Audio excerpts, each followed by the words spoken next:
Ok, pues nada, entonces, habiendo dicho esto, vamos a la Biblia, mis hermanos.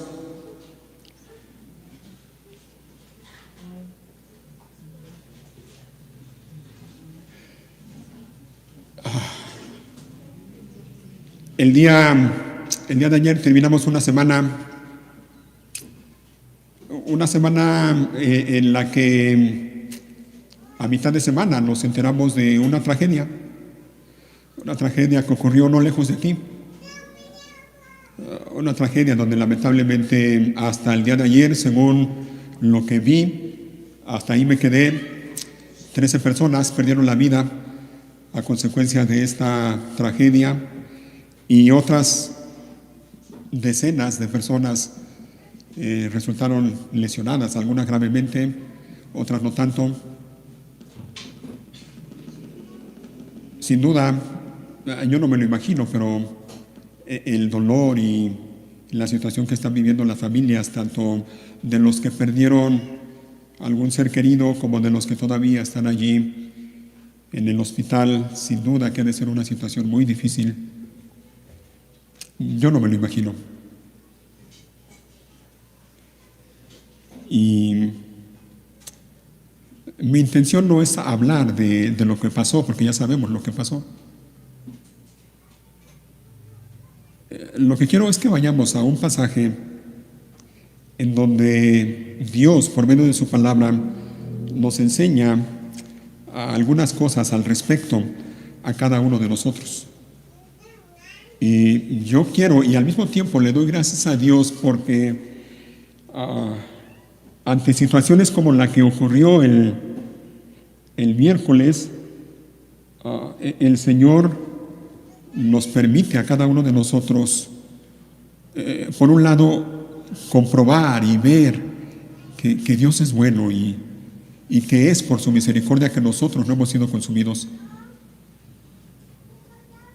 Pero también el Señor nos enseña algunas cosas y aún el Señor en su palabra nos advierte de algunas cosas. Ese mismo día también, y esto quiero mencionarlo nada más, probablemente algunos de ustedes también se enteró, ese mismo día, el miércoles, si no me falla también los datos que leí, en Estados Unidos asesinaron a un joven, un activista cercano al presidente Donald Trump. Un joven, 31 años. 31 años.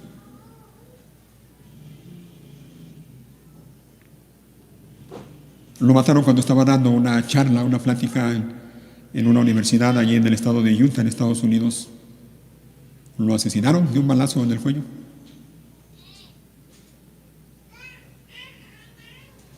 Dejó una esposa, 2 niñas pequeñitas.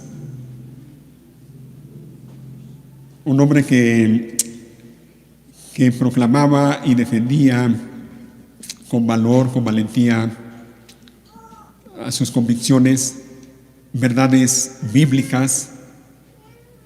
Defendía el diseño, por ejemplo, el diseño de la familia de acuerdo a Dios. Defendía el matrimonio también de acuerdo a la palabra de Dios.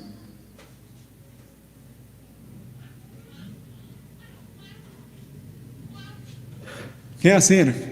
¿Qué nos enseña la palabra acerca de cosas como esta? Y quiero que veamos entonces algunas cosas. Y para esto vamos al Evangelio según San Lucas. Evangelio según San Lucas, capítulo 13.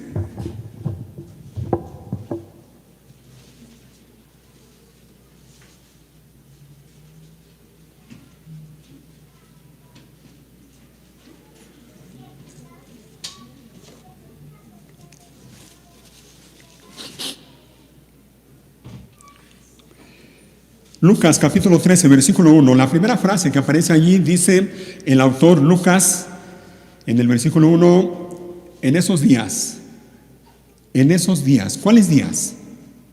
En el contexto de estos versículos que quiero que veamos el día de hoy, en el contexto el autor Lucas nos narra y nos deja ver lo que el Señor Jesús estaba haciendo en su ministerio terrenal allí en Israel, en Jerusalén particularmente.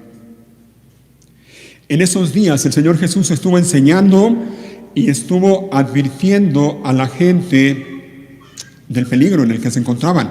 No peligro físico principalmente, sino principalmente peligro espiritual. El Señor Jesús estuvo llamando a la gente, a su nación en Israel, al arrepentimiento. Arrepentíos, decía él, porque el reino de los cielos se ha acercado. Y estuvo enseñando de esto, estuvo advirtiendo de esto, estuvo advirtiéndoles del peligro que se aproximaba sobre Israel. Pero los israelitas despreciaron las enseñanzas de Jesús. Y no solo despreciaron sus enseñanzas, lo despreciaron a él mismo.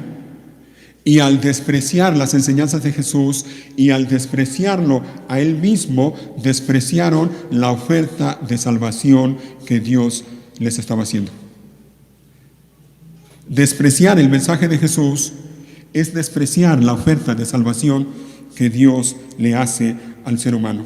Despreciar a Cristo Jesús es despreciar la oferta de salvación que Dios le hace al ser humano.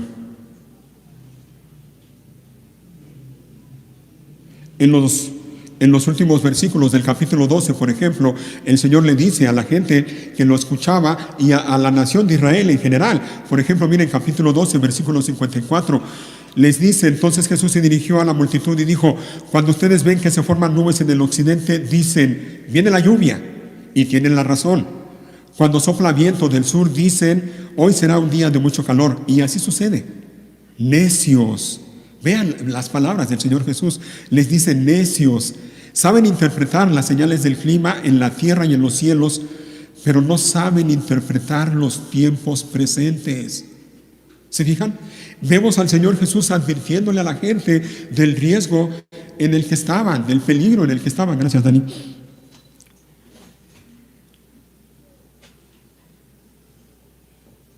Y dice en el 57, ¿por qué no pueden decidir por ustedes mismos lo que es correcto? Cuando vayan camino al juicio con el que los acusa, traten de resolver el asunto antes de llegar. De no ser así, su acusador podría arrastrarlos ante el juez, quien los entregará a un oficial que los meterá en la cárcel. Y si eso sucede, no los pondrán en libertad hasta que hayan pagado el último centavo. ¿Entienden lo que el Señor Jesús está haciendo? ¿Ah? Al decirles estas palabras, pónganse a cuentas con Dios, con el juez que está por encima de todo. Aún están a tiempo. Ustedes tienen que ponerse a cuentas con Él. Si no lo hacen, ese juez va a dictar sentencia y los va a mandar a la condenación. Están a tiempo. No sean tercos, no sean necios. Ustedes son capaces de distinguir las señales del clima y de los tiempos, pero no quieren distinguir lo que les estoy diciendo. Vemos entonces al Señor Jesús anunciando eso precisamente: arrepiéntanse, vuélvanse a Dios. En esos días, dice entonces el capítulo 13, versículo 1, en esos días, hermanos, allá en Jerusalén ocurrieron dos acontecimientos. Por un lado, ocurrió un acto de total injusticia y crueldad por parte del gobernador romano Poncio Pilato. Y por otro lado, allí en Jerusalén ocurrió también un accidente trágico, un accidente terrible. Vamos a leer. En esos días le informaron a Jesús que Pilato había asesinado a varias personas de Galilea mientras ofrecían sacrificios en el templo.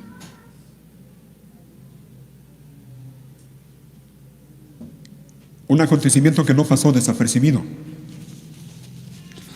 Un acontecimiento que sin duda fue algo que causó conmoción y asombro y fue titular de las noticias, así como lo que ocurrió aquí cerca de nosotros hace unos días. La gente supo lo que pasó con aquellos hombres galileos. La gente supo lo que Poncio Pilato hizo con esos hombres que no estaban haciendo nada malo, que de hecho estaban en el templo ofreciendo sacrificios, adorando a Dios, y Poncio Pilato los mandó asesinar de manera cruel mientras estaban allí.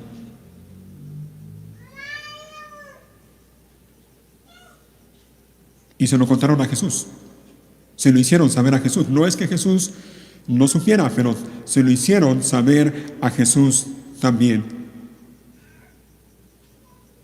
Y el otro acontecimiento lo leemos en el versículo 4. Jesús le dice a las personas que estaban alrededor de él, oyéndolo hablar a él, y les dice en el versículo 4, ¿y qué piensan de los 18 que murieron cuando la torre de Siloé les cayó encima? Ahí está el otro acontecimiento, un accidente, una tragedia. De estos dos acontecimientos que hemos leído no sabemos nada más excepto lo que Lucas, el autor, nos dice aquí. No sabemos por qué Poncio Pilato mandó matar a los galileos que estaban ofreciendo sacrificios en el templo. No sabemos lo que pasó en Siloé, pero lo que sí sabemos es que una torre se cayó, se derrumbó, se vino abajo, un accidente, una tragedia, y 18 personas perdieron la vida.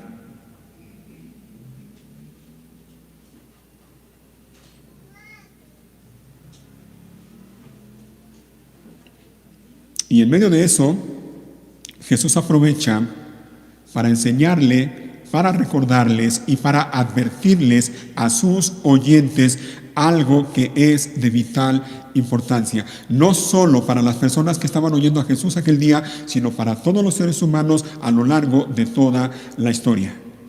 Y vamos a ver las palabras de Jesús entonces a partir del versículo 2.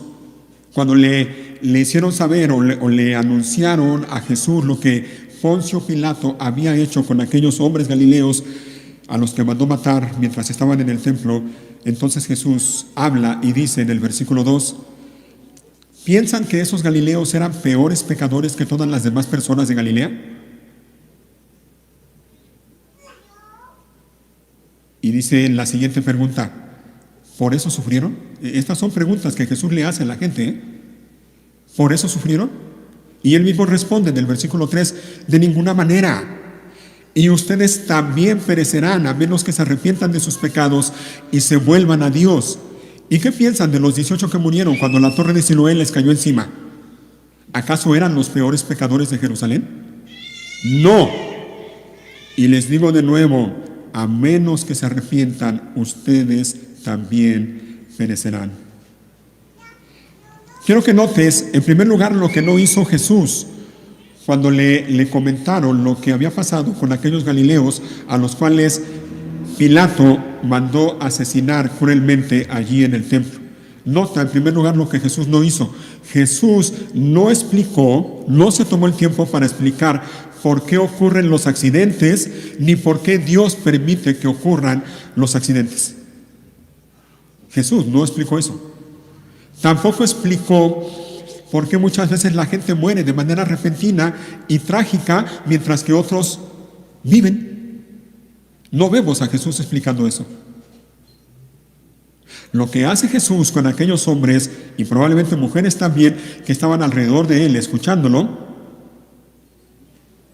es que los lleva a ese grupo de personas, los lleva a darse cuenta y a meditar en lo que había en su mente y principalmente en su corazón. Dicho de otra manera, Jesús los lleva a recapacitar en lo que estaban pensando respecto a lo que había ocurrido con aquellos galileos y con lo que había pasado con los que murieron en el accidente de Siloé.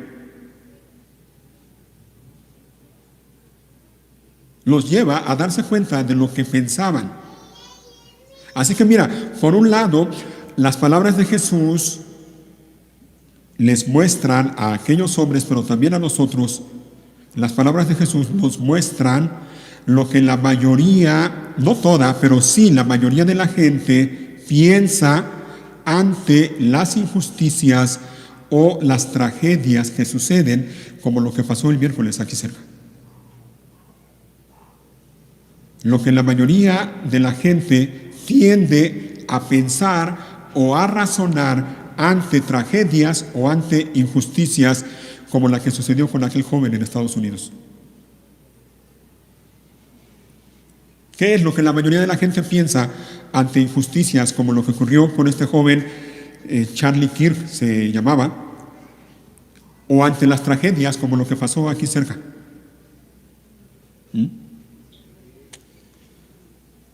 Quiero que veamos eso en primer lugar.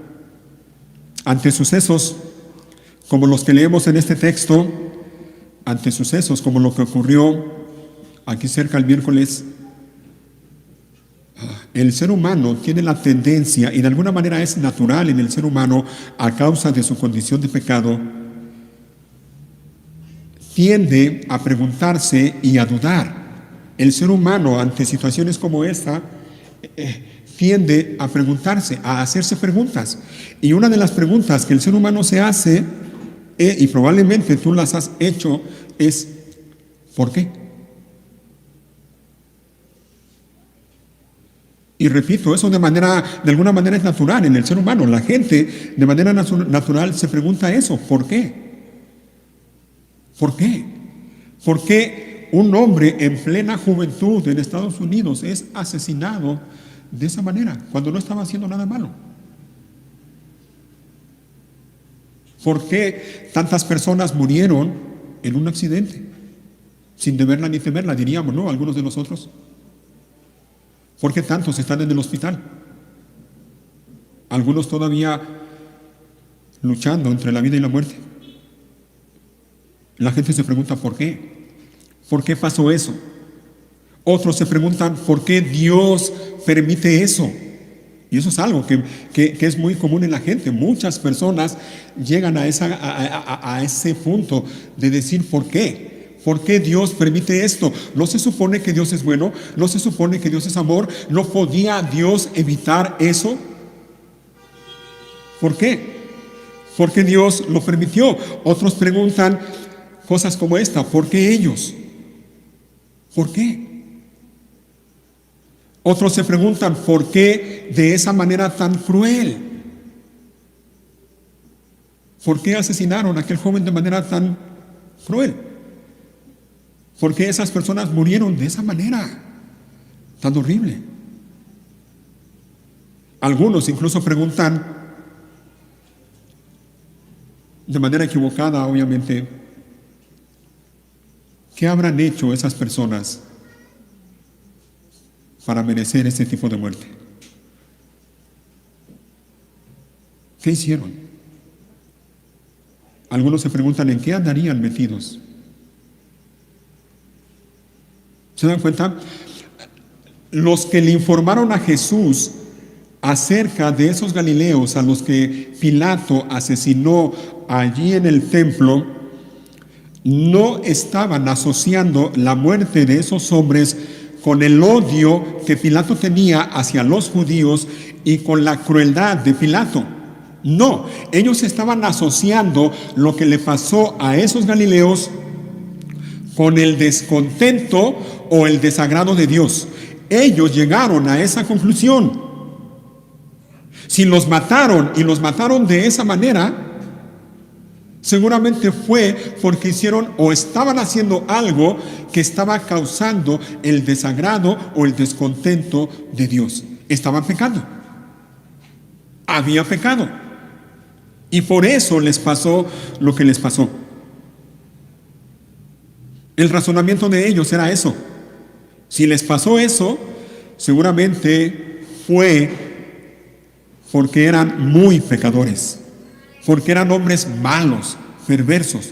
De otro modo, si no hubiera sido así, Dios, obvio, según ellos, Dios no hubiera permitido que murieran de esa manera. Pero si les sucedió eso es porque eran pecadores de lo peor. Hermanos, mira, hay una tendencia pecaminosa en nuestro corazón, en el tuyo y en el mío, que nos lleva a razonar de esa manera. Aunque tú no lo quieras reconocer, pero nuestra naturaleza pecaminosa muchas veces nos lleva a razonar de esa manera. Si fulanito está así, por algo será. Seguramente es porque está pecando.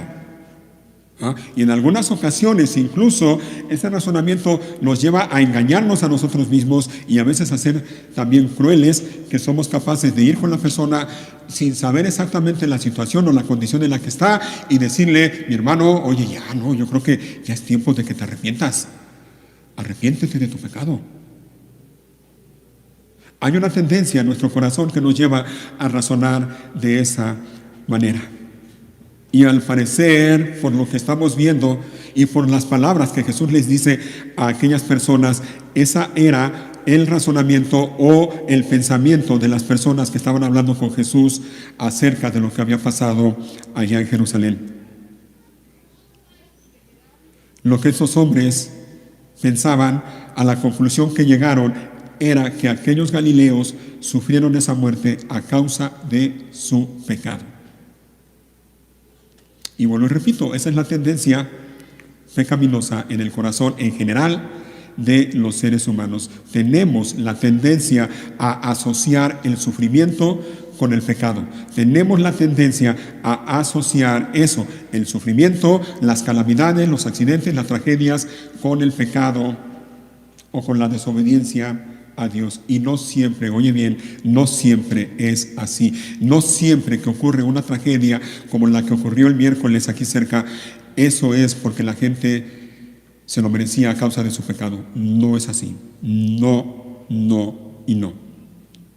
No es porque los que murieron y los que están en el hospital sean pecadores de lo peor. No es así. No. Y cuidado porque nosotros, hermanos, dice la Biblia que el corazón es engañoso más que todas las cosas y perverso. Aún nuestro corazón nos puede engañar. Y cuando estamos en dificultades o pasamos tiempos de aflicción o pasamos alguna tragedia o alguna enfermedad, y sobre todo cuando la enfermedad dura cierto tiempo y no cambia nuestra situación, a veces nosotros mismos tenemos la tendencia a pensar eso de nosotros mismos. ¿No será que yo estoy en pecado? ¿Será que estoy haciendo algo de lo cual no me doy cuenta y me tengo que arrepentir? No siempre es así, hermano. No siempre es así. Sí, en ocasiones es así. Y en ocasiones Dios disciplina a sus hijos a causa de su pecado. Ejemplos, el rey David, ¿lo recuerdan?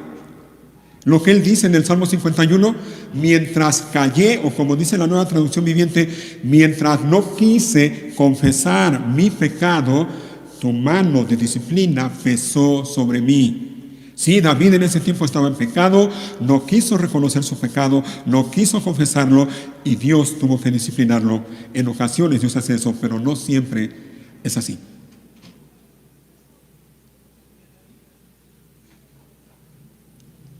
Pero mi punto es que el ser humano tiene la tendencia a asociar el sufrimiento o las tragedias o las injusticias con el pecado o con la desobediencia a Dios. Y esto no es nada nuevo, ¿eh? Esto no es ni de este siglo ni del siglo pasado. Esto ha sido siempre. ¿Recuerdan, por ejemplo, a Job? En medio de su sufrimiento, ya sabemos lo que le sucedió. Un hombre íntegro, temeroso de Dios, apartado del mal, y sabemos lo que le pasó. En un día perdió todo menos la vida. Perdió la salud, perdió sus hijos, perdió todos sus bienes. Y en medio de su sufrimiento, uno de sus 3 amigos, vean cómo le dice, vamos al libro de Job. Job capítulo 4.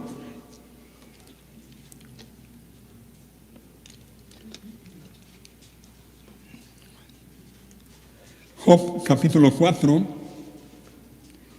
versículos 7 al 9.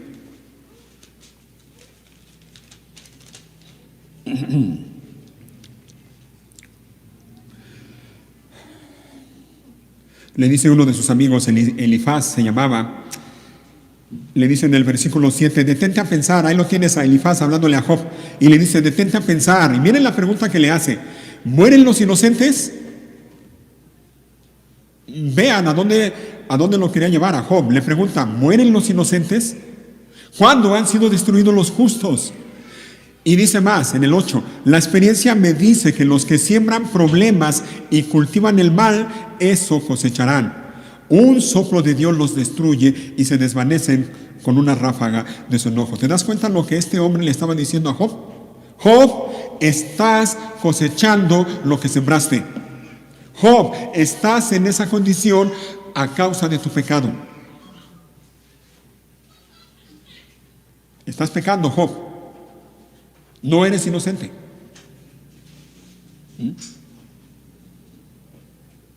¿Te fijas?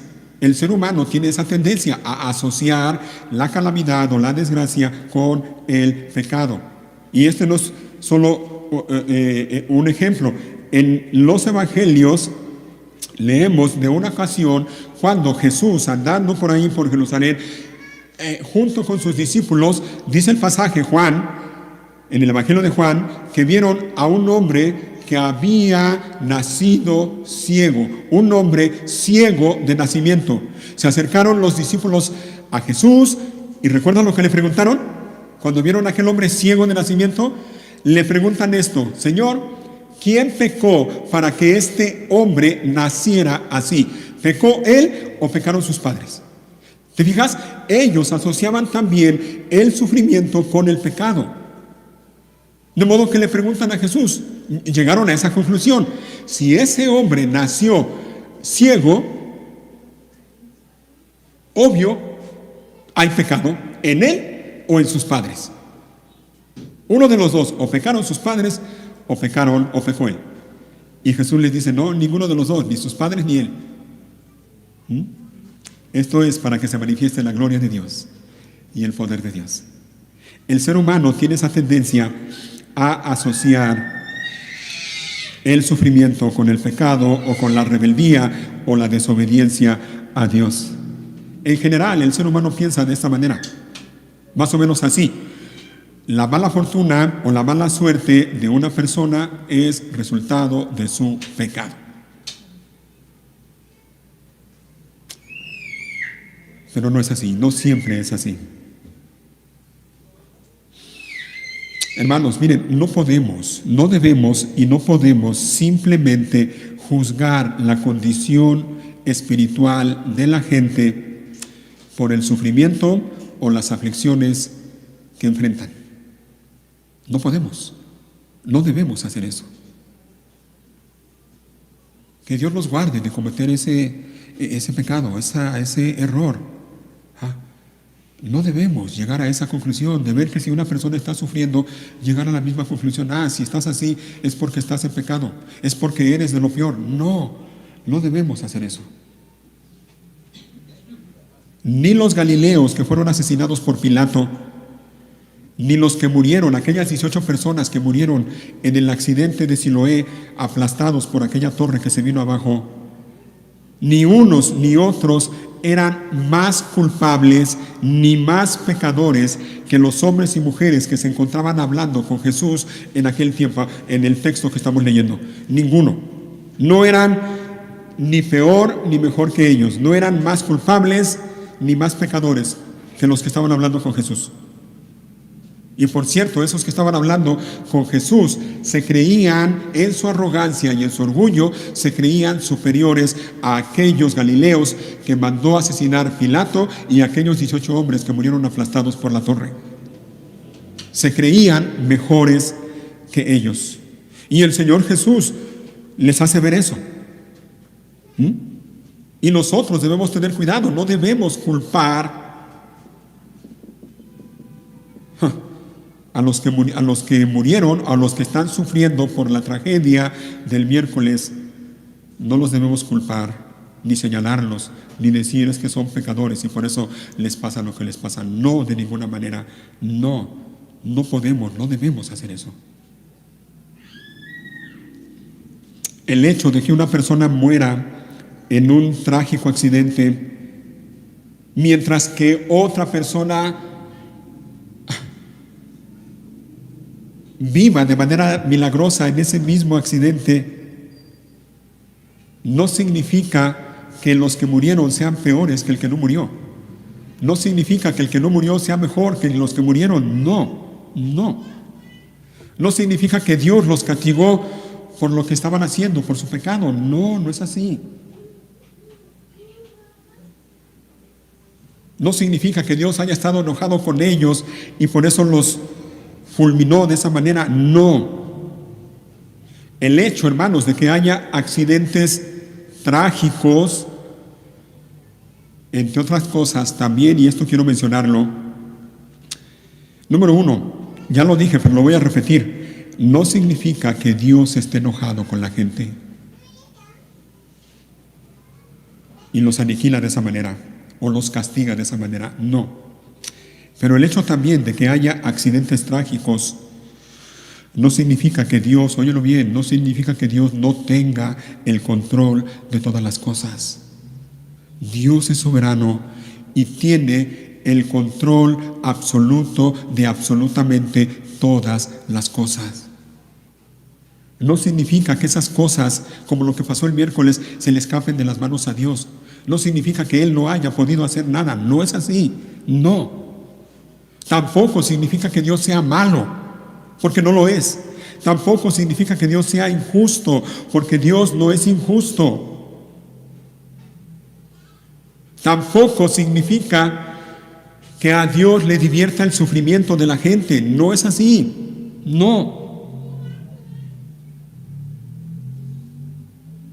Y tampoco quiere decir que los accidentes o las tragedias como la del miércoles son el castigo de Dios sobre algunas personas, porque no siempre es así. No es así. Tenemos que recordar que estamos en un mundo caído por el pecado. Y en este mundo caído por el pecado, las injusticias como la que pasó con este joven al que asesinaron allá en Estados Unidos y las tragedias como la que ocurrió el miércoles son parte de este mundo. Han ocurrido a lo largo de la historia y seguirán ocurriendo. El Señor Jesús lo dijo muy claramente: en el mundo tendréis aflicción de diferentes maneras. Habrá aflicción. Así que Jesús lleva a las personas que estaban hablando alrededor de Él y con Él, en primer lugar, a que se dieran cuenta de lo que estaban pensando en su mente, pero principalmente en su corazón. Estas personas llegaron a una conclusión equivocada. Por eso es que Jesús les dice, y se los dice 2 veces, ¿no? Lucas 13, versículo 2. Les hace ver sus pensamientos. En el versículo 2, lo primero que les dice es esto: piensan que esos galileos eran peores pecadores que todas las demás personas de Galilea. Y en el versículo 4, ¿y qué piensan de los 18 que murieron cuando la torre de Siloé cayó encima de ellos? El Señor Jesús los lleva a eso, a darse cuenta de lo que estaban pensando de manera equivocada en su corazón. En otras palabras, es como si les estuviera diciendo: no piensen de esa manera. Los pensamientos que hay en ustedes y la conclusión a la que han llegado es equivocada, es errónea. Los galileos que fueron asesinados por Pilato no murieron por ser pecadores ni por ser más malos que ustedes. Esas 18 personas que murieron en Siloé cuando la torre cayó, no es porque hayan sido peores que ustedes.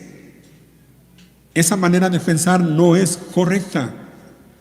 Pero entonces Jesús los lleva también a que se den cuenta, y creo que también a ti y a mí nos lleva a darnos cuenta de lo que nosotros tenemos la tendencia a no pensar ante tragedias como la del miércoles o ante injusticias como la que ocurrió en Estados Unidos con este joven. Lo que no pensamos, lo que pasamos por alto o lo que simplemente ni siquiera nos pasa por aquí. Sí, Jesús no explicó por qué ocurren los accidentes, ni por qué Dios permite que ocurran los accidentes.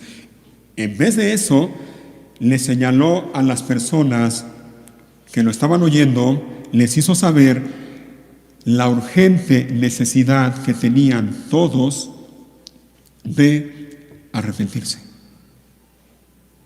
Les hizo ver eso, la urgente necesidad de arrepentimiento.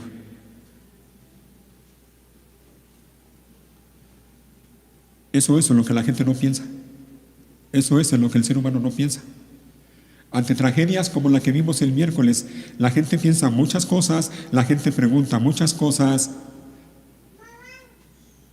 pero no piensan en lo importante y no preguntan lo importante, lo verdaderamente importante.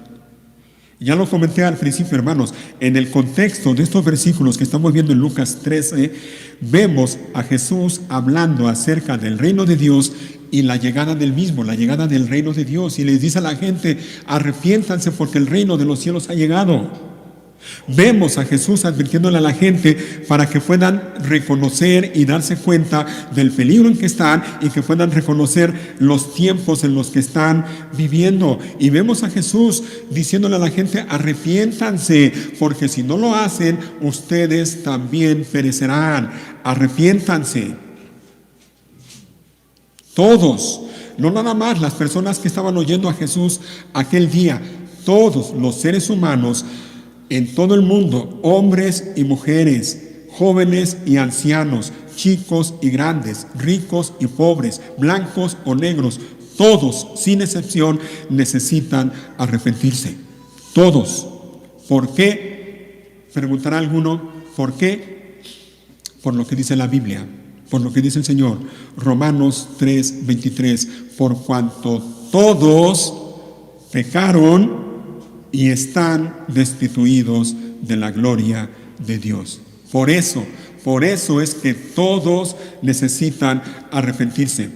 Todos, por cuanto todos pecaron y están separados de Dios. Así que todos, insisto en esto, todos por igual, y eso te incluye a ti y me incluye a mí, todos somos pecadores. Y a causa de nuestro pecado, óyelo bien, merecemos, tú y yo merecemos la justa ira de Dios. La merecemos. Todos somos pecadores. Y por favor no nos confundamos. No te confundas.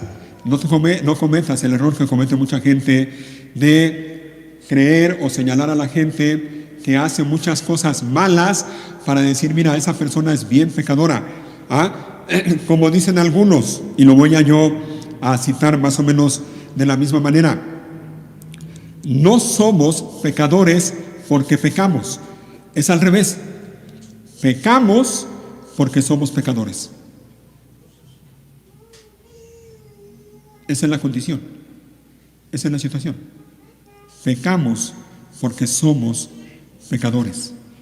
Y por esa razón el Señor nos urge y urge a los seres humanos al arrepentimiento. Arrepiéntete, porque si no lo haces vas a perecer. Miren lo que dice el Señor en la carta a los Romanos, por medio del apóstol Pablo. Romanos capítulo 3.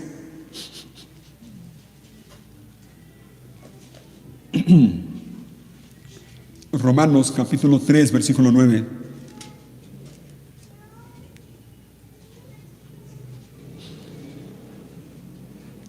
3 del 9 en adelante, y dice así el apóstol Pablo. Ahora bien, llegamos a la, mira lo que pregunta el apóstol Pablo, llegamos a la conclusión de que los judíos somos, Pablo era judío, los judíos somos mejores que los demás, hablando de los gentiles, los que no son judíos, y él mismo responde, para nada.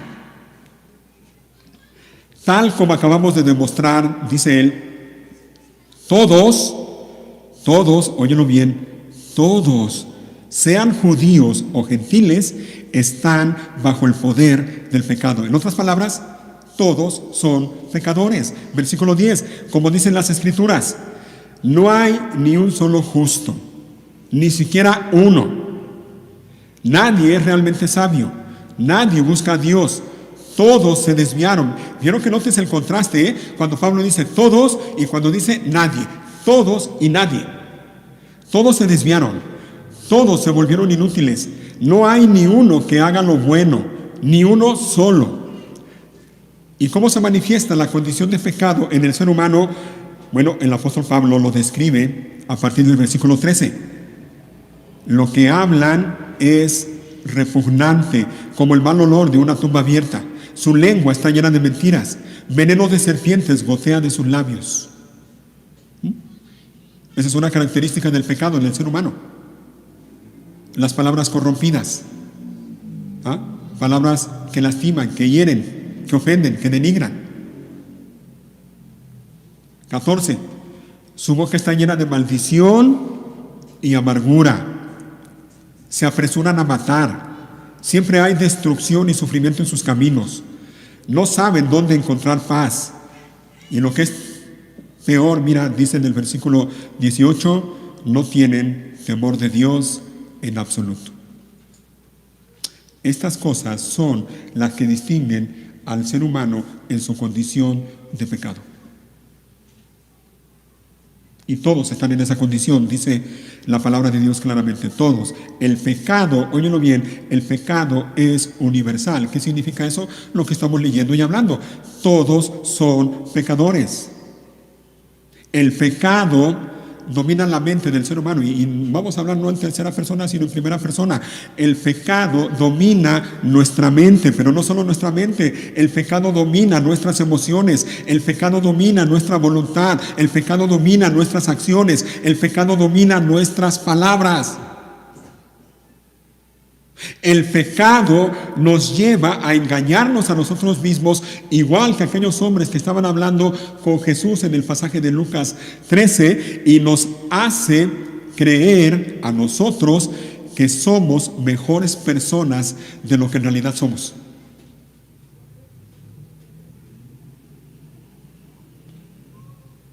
Y eso nos lleva a conclusiones equivocadas, como las que a la conclusión que llegaron aquellos hombres. Si eso les pasó a esos hombres que Pilato asesinó, ha de ser porque eran pecadores de lo peor. No como yo no.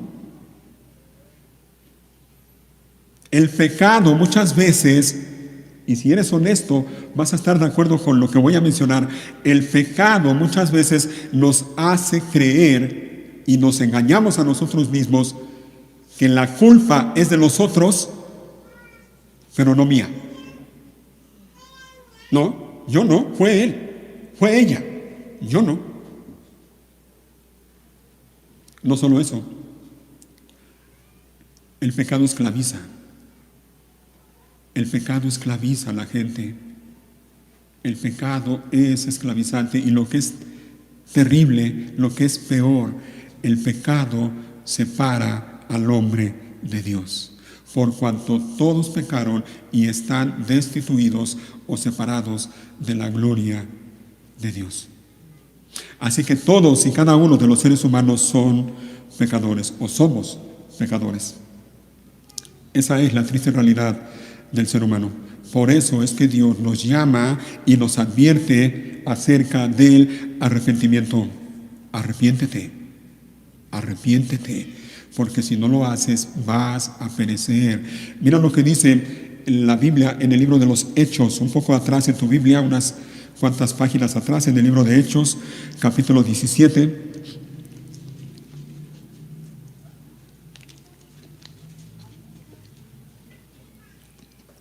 Hechos 17, versículo 30.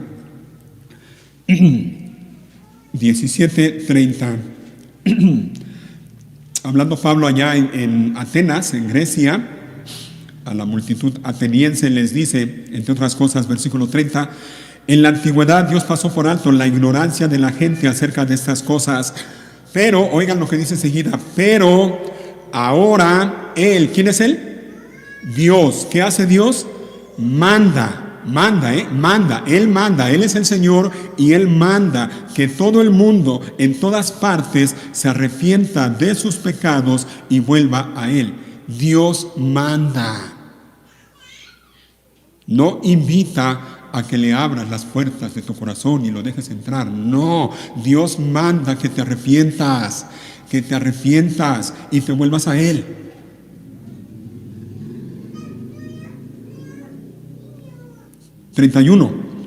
Pues Él ha fijado un día, óyelo bien, Él, Dios, ha fijado un día para juzgar al mundo con justicia por el hombre que Él ha designado. ¿Quién es Él? Cristo Jesús. Y le demostró a todos quién es ese hombre al levantarlo de los muertos. Viene el día, viene el día, y eso será una realidad. Viene, ese día es inminente, va a llegar cuando Dios juzgue con justicia al ser humano. Y aquellos que estén sin Cristo, aquellos que hayan despreciado el mensaje de Cristo y a Cristo mismo, aquellos que no se hayan arrepentido, perecerán. Serán condenados eternamente. Es por eso que el Señor nos manda y manda a los seres humanos en todo lugar que se arrepientan. Hermanos, el arrepentimiento, la doctrina del arrepentimiento es vital para el cristianismo. Si somos cristianos, tenemos que creer la doctrina del arrepentimiento y no solo creerla, tenemos que estar convencidos de lo que la palabra de Dios habla acerca del arrepentimiento y tenemos que enseñarla y predicarla las veces que sea necesario. Es más, no podemos ser cristianos si no nos hemos arrepentido. No hay tal cosa como un cristiano que no se ha arrepentido. No hay tal cosa como cristianismo sin arrepentimiento. Y tampoco, mira, sin arrepentimiento no hay perdón de pecados. Sin arrepentimiento no hay esperanza. Sin arrepentimiento no hay salvación. Ahora, voy a darme prisa porque el tiempo avanza rápido. Pregunta, ¿qué es el arrepentimiento? Creo que, espero que la mayoría, si no es que todos los que estamos aquí tenemos por lo menos alguna idea o noción de lo que es el arrepentimiento. Pero por si acaso, quiero mencionar brevemente lo que implica el arrepentimiento. Hay tres cosas que distinguen al verdadero arrepentimiento. El arrepentimiento genuino, real. El arrepentimiento del que habla y del que leemos en la palabra de Dios. Número 1, reconocimiento del pecado. El verdadero arrepentimiento implica reconocer el pecado, reconocer soy pecador, como dice el rey David en el libro de los Salmos, ¿no? Cuando dice, ten piedad de mí, oh Dios, conforme a tus misericordias. Y más adelante dice, porque yo reconozco mi pecado. El arrepentimiento implica eso, reconocerlo sin poner excusas, sin poner pretextos. Soy pecador, he pecado. Es reconocer que constantemente hago lo que no debo hacer y constantemente no hago lo que debo de hacer.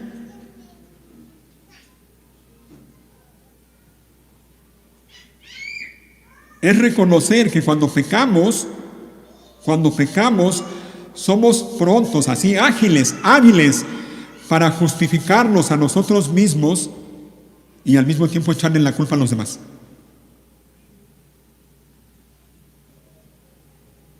Pero cuando reconocemos nuestro pecado, cuando reconocemos que somos pecadores, estamos en el camino correcto para el arrepentimiento. Así que lo primero que involucra o que implica el verdadero arrepentimiento es el reconocimiento de pecado. Lo segundo que implica el verdadero arrepentimiento es la confesión de pecado. No basta únicamente con reconocer que eres pecador. También necesitas confesar tu pecado delante de Dios. Soy pecador, Señor, he pecado. Otra vez, como dice David en el libro de los Salmos, y mira cómo dice él, y se dirige a la persona correcta y le dice, contra ti solo he pecado y he hecho lo malo delante de tus ojos. Es confesar el pecado. Señor, he pecado y he pecado principalmente contra ti. El arrepentimiento, junto con la confesión de pecado, implica experimentar contrición o un profundo dolor a causa de haber pecado y haber ofendido a Dios en primer lugar. Es ese dolor que te hace pensar y te hace dolerte porque has ofendido a Dios en primer lugar. Ese era el dolor que estaba experimentando David cuando se dirigió a Dios y le dijo, contra ti solo he pecado. Hermanos, el verdadero arrepentimiento, óyelo bien, el verdadero arrepentimiento se dirige o se encamina o se enfoca hacia Dios. Es a Dios a quien ofendemos principalmente.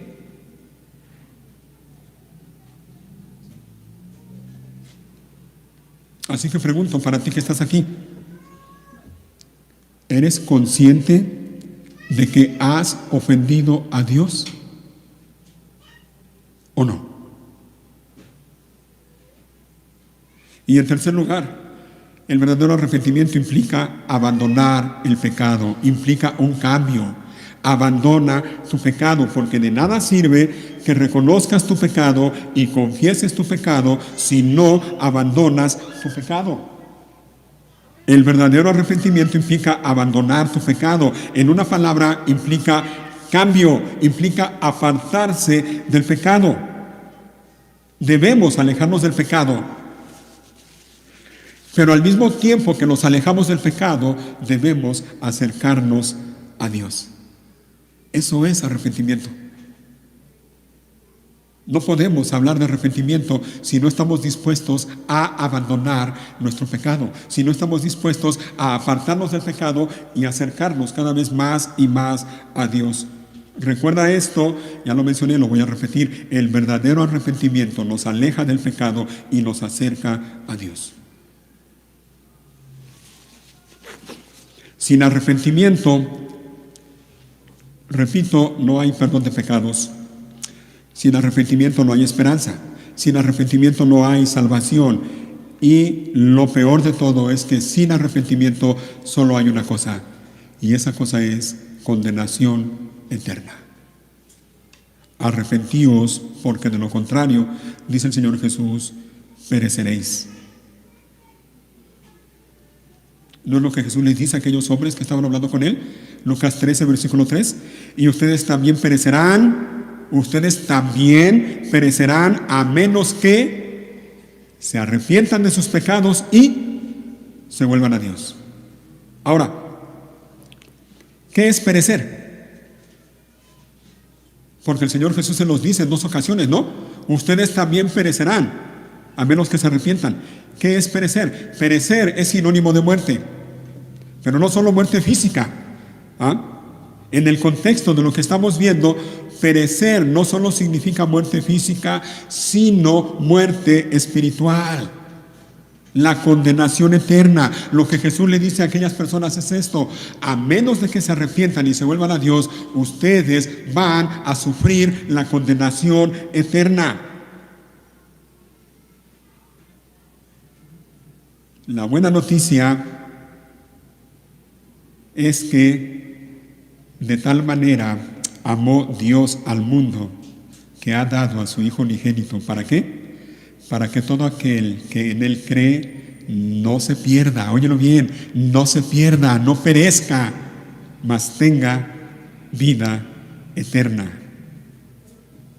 Porque no envió Dios a su Hijo al mundo para condenar al mundo, sino para que el mundo sea salvo por Él. El que en Él cree, óiganlo bien, el que en Él cree no es condenado, pero el que no cree ya ha sido condenado porque no ha creído en el nombre del Hijo o del unigénito Hijo de Dios. ¿Te fijas? Esto nos dice algo más del arrepentimiento. El verdadero arrepentimiento, el arrepentimiento real, genuino, siempre, óyelo bien, siempre va de la mano de la fe. Siempre. El arrepentimiento va de la mano con creer en Cristo Jesús. No se puede nada más arrepentirse sin tener fe en Jesús. Imposible. Y no se puede tener fe en Jesús sin arrepentimiento. Son dos cosas que van juntas, como alguien lo dijo también, y creo que de manera muy ilustrativa y acertada: el camino al cielo consta de dos vías, como las vías del ferrocarril. Una de esas vías es el arrepentimiento y otra de esas vías es la fe. Si falta una de esas, no hay manera. No hay manera. Imposible. Ahora, hermanos, miren, pueden ver en Lucas 13, no sé si están allí, pero si no están allí, vayan. ¿Pueden ver la bondad de Dios? ¿Pueden ver la misericordia de Dios? No solo para aquellas personas que estaban hablando con Él en aquel día, sino para nosotros que estamos aquí. Yo le ruego a Dios que te permita a ti que estás aquí hoy ver su bondad, su misericordia y su gracia para contigo. ¿Sabes por qué el Señor advierte a aquellas personas que estaban con Él aquel día y te está advirtiendo a ti en este día que te arrepientas? ¿Sabes por qué? Porque Dios no quiere que perezcas. ¿Puedes ver entonces la bondad de Dios para ti? ¿Puedes ver la misericordia de Dios para ti? Él no quiere que perezcas. Pero si no te arrepientes, vas a perecer. Cristo nos llama al arrepentimiento porque hay esperanza. Óyelo bien, hay esperanza para ti y para todos aquellos que están lejos de Dios. Hay esperanza para los que se arrepienten. Hay perdón para los que se arrepienten. Hay salvación para los que se arrepienten. Hay misericordia, hay gracia para los que se arrepienten. Pero si se niegan a arrepentirse y volverse a Dios de todo corazón, no hay nada de estas cosas para ellos. No las hay, no las hay. Y van a perecer, van a sufrir la eternidad en condenación eterna, separados eternamente de Dios. Así que el llamado para todos nosotros, y en especial para aquellos que están sin Cristo, es este: arrepiéntete o vas a perecer. Vamos terminando entonces, hermanos, vamos terminando. Y no estoy diciendo que ya terminamos, vamos terminando. Mira, ante las tragedias que ocurren a nuestro alrededor, como lo que pasó el miércoles, y ante esto que estamos viendo y que nos enseña Dios por medio de su palabra, la pregunta que debemos hacernos y la manera de pensar correcta que debe haber en nosotros es esta: no debemos preguntar ¿por qué ocurren estas cosas? No debemos preguntar ¿por qué Dios permite que pase esto? Tampoco debemos preguntar pues ¿qué hicieron todas esas personas para merecer ese tipo de muerte? No. La pregunta correcta y la actitud correcta que debe haber en ti y en mí, ¿sabes cuál es? Es esta, óyelo bien. ¿Por qué, siendo yo como soy, pecador, merecedor de la ira de Dios, por qué Dios a mí no me ha consumido? ¿Por qué Dios a mí todavía me da la bendición de tener vida, salud y todo lo necesario para vivir cada día?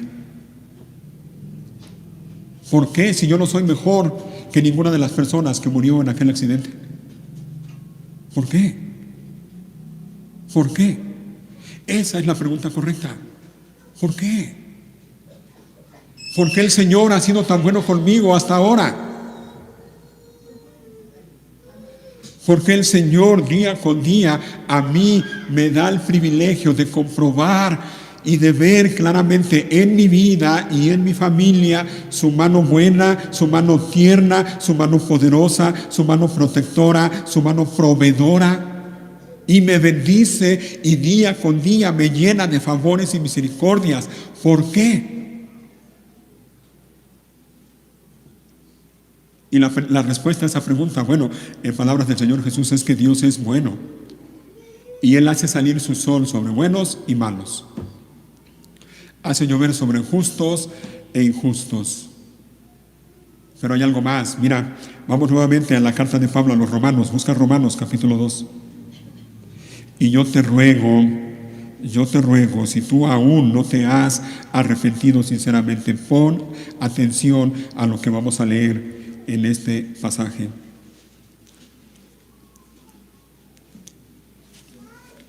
Romanos 2, versículo 1, el apóstol Pablo hablando nuevamente y dice a los creyentes en Roma, pero también a nosotros, versículo 1, tal vez crees que puedes condenar a tales individuos, óyelo, pero tu maldad, óyelo bien, tu maldad es igual que la de ellos.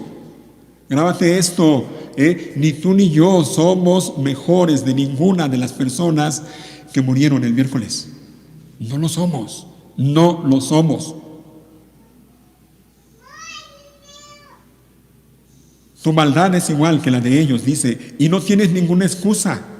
Cuando dices que son perversos y merecen ser castigados, te condenas a ti mismo, porque tú, que juzgas a otros, también practicas las mismas cosas.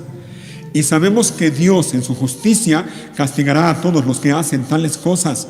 Y tú, que juzgas a otros por hacer esas cosas, ¿cómo crees que podrás evitar el juicio de Dios cuando tú haces lo mismo? Arrepiéntete o vas a perecer. 4. Pon atención en esto, por favor, pon atención. Mira qué pregunta, ¿no te das cuenta de lo bondadoso, tolerante y paciente que es Dios contigo? ¿Contigo? Pregunta. ¿No lo ves? ¿No lo puedes comprobar cada día? ¿No te das cuenta tú que estás aquí cada día de lo bondadoso, tolerante y paciente que es Dios contigo? Lo es, sin duda que lo es. Ahora, ¿sabes por qué? Vamos a seguir leyendo. ¿Acaso eso no significa nada para ti? ¿No ves, óyelo, no ves que la bondad de Dios es para guiarte a que te arrepientas y abandones tu pecado? ¿Lo ves? ¿Lo ves? Si día tras día Dios te mantiene con vida y te bendice grandemente, no es porque tú lo merezcas, no es porque tú seas mejor que nadie, porque no lo eres. Tú eres un pecador que va camino a la condenación, y a menos que te arrepientas vas a perecer. Si Dios hasta ahora ha sido bueno contigo y te concede la vida y la salud hasta ahora, es porque Él hasta ahora te está dando la oportunidad de que te arrepientas y vuelvas a Él. Arrepiéntete, arrepiéntete, porque si no lo haces vas a perecer. Arrepiéntete, porque lo que pasó el miércoles nos recuerda que la vida ninguno de nosotros la tenemos garantizada.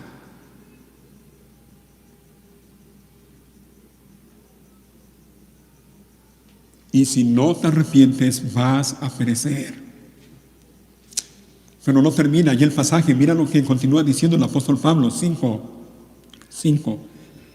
Y esta es una buena oportunidad para reconocer el pecado y arrepentirse para quienes no lo hayan hecho. 5. Pero eres terco, y te niegas a arrepentirte y abandonar tu pecado. Por eso vas acumulando un castigo terrible para ti mismo, pues se acerca el día de la ira, en el cual se manifestará el justo juicio de Dios.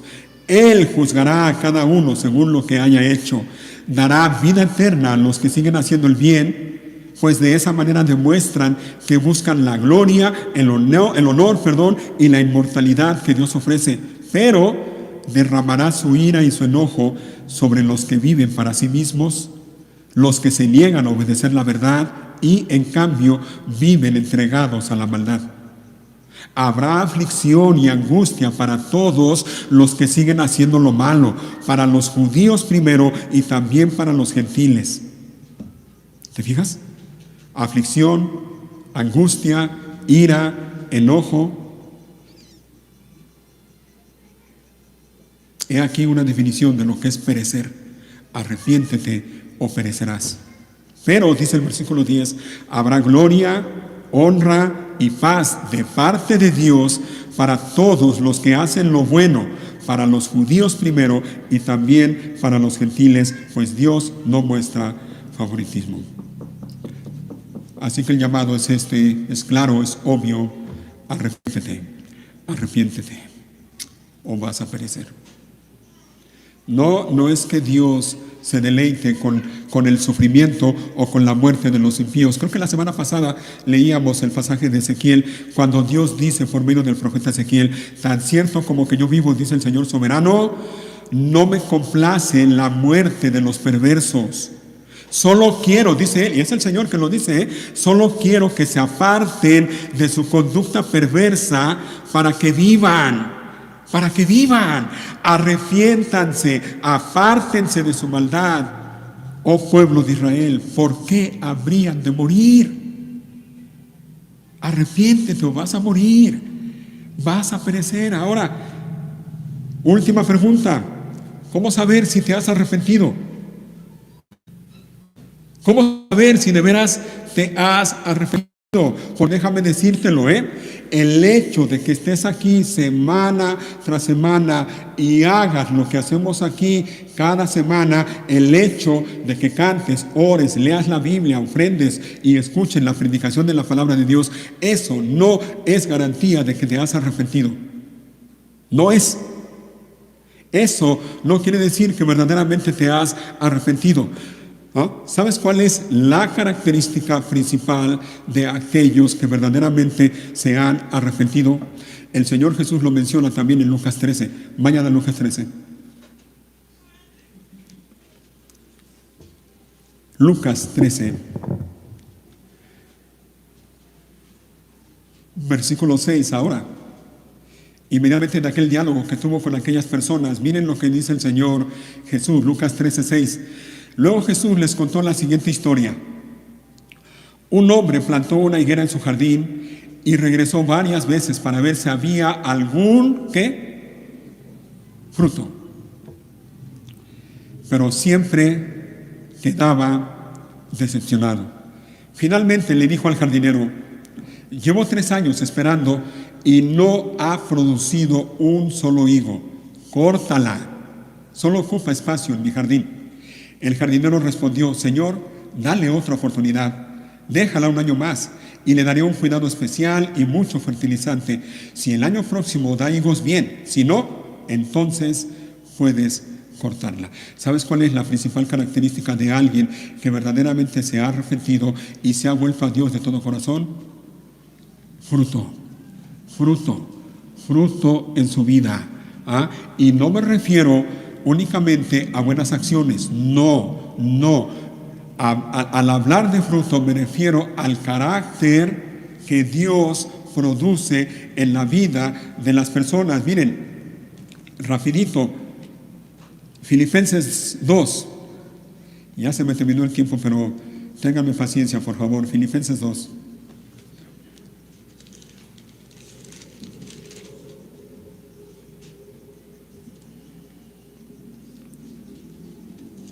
No, les dije capítulo 2, no, es capítulo 1, por favor. Capítulo 1, versículo 10. Filipenses 1, versículo 10, dice el apóstol Pablo: quiero que entiendan lo que realmente importa. Oigan, a fin de que lleven una vida pura e intachable hasta el día que Cristo vuelva. Y aquí viene, miren, que estén siempre llenos de ¿qué cosa? Del fruto de la salvación. Que estén siempre llenos del fruto de la salvación. ¿Sí estamos bien? Sí, ¿verdad? Porque veo algunos que hacen cara como ¿de qué está hablando el pastor? Bueno, otra vez lo repito.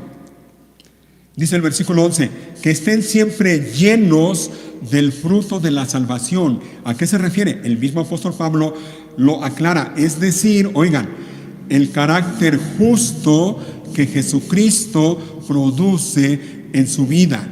Porque esto traerá mucha gloria y alabanza a Dios. ¿Te fijas?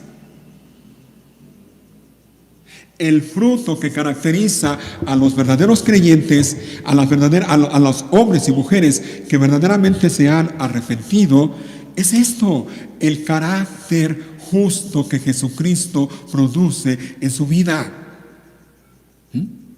No te confundas creyendo que porque haces buenas cosas, eso ya es sinónimo o garantía de que te has arrepentido sinceramente. Si no hay un cambio real en tu vida, en tu carácter, no es así.